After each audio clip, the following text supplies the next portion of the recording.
ফিরোজ ভাই, যেটি আলোচনা শুরু হয়েছে যে বেগম জিয়ার সাথে সেনাপ্রধান সাক্ষাৎ করেছেন গতকাল রাতে এবং 40 মিনিট বক্তব্য করেছেন, একান্তে অনেক কথা হয়েছে। কি কথা হয়েছে পত্রপত্রিকায় ঠিক সেভাবে আসেনি, কিন্তু বিএনপির পক্ষ থেকে এটাকে সৌজন্য সাক্ষাৎ বলে বলা হচ্ছে। কিন্তু যারা সমালোচক আছেন, রাজনীতির ভিন্নমত পোষণ করেন, তারা বলছেন যে এই সময় রাজনৈতিক এই সময়ে বেগম জিয়ার সাথে সেনাপ্রধানের সাক্ষাৎ এটা এক ধরনের পক্ষপাত বা এক ধরনের বার্তা রাজনীতিতে দিচ্ছে, অর্থাৎ বিএনপির অনুকূলে সেনাপ্রধান এক ধরনের প্রচ্ছন্ন সমর্থন যোগাচ্ছেন বলে এক ধরনের কেউ কেউ বলবার চেষ্টা করছে। আপনি কিভাবে দেখেন এই সাক্ষাৎকারটি, বা আপনারা কিভাবে দেখছেন?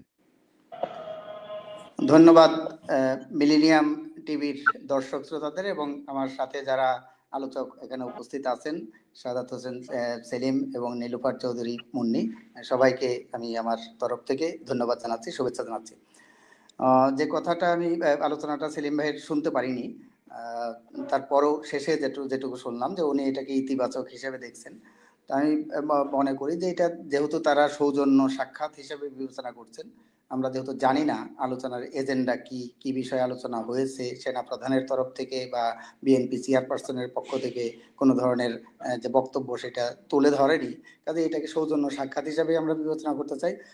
তবে সমালোচকরা যারা যে মনে করেন যে এটা একটা পক্ষপাতিত্বমূলক কিনা, এই ধরনের ঘটনা তো আমাদের এখানে বহু ঘটে। এখন ধরেন 5ই আগস্টের অভ্যুত্থানের পরে যখন সেনা প্রধানের সেনা সদরে বিভিন্ন রাজনৈতিক দল এবং ছাত্র নেতাদের এবং শিক্ষকদেরকে ডাকা হলো, সেখানে তো সমস্ত রাজনৈতিক দলগুলোকে ডাকে নাই, কিন্তু কাউকে কাউকে ডেকেছে। আবার সেনা প্রধান যখন নাম ঘোষণা করলেন, তখনও দেখা গেল যে জামাতের আমিরের নাম, হেফাজতের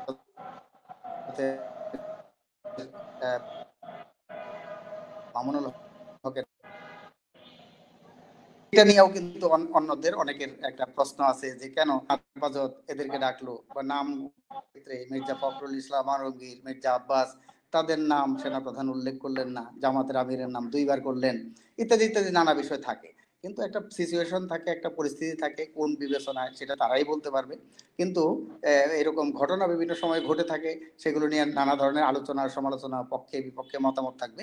কিন্তু আমরা আশা করব যেটাই হোক না কেন, দেশে একটা যে ক্রান্তিকাল চলছে, গণ অভ্যুত্থান পরবর্তীকালে আমাদের এখানে যে গণতন্ত্রের যে সংকট আছে, সেই গণতন্ত্রের সংকট মোচনের লক্ষ্যে গণতন্ত্রের উত্তরণের পথে পদক্ষেপ গ্রহণ করবে আমাদের সেনাবাহিনী সহ সকল প্রতিষ্ঠান, সেটা আমরা আশা করি। কাজে সেনা প্রধানের এই ধরনের যদি সৌজন্য সাক্ষাৎ হয়ে থাকে, বেগম জিয়া বিদেশে যাবেন চিকিৎসার জন্য, সেক্ষেত্রে সৌজন্য সাক্ষাৎ এটা করতেই পারে, এটার মধ্যে আমি দোষের কোনো কিছু দেখি না।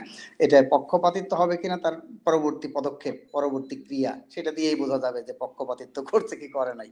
কাজেই আগাম কোনো মন্তব্য, সেই মন্তব্যটা আমরা করতে চাই না এই বিষয় নিয়ে।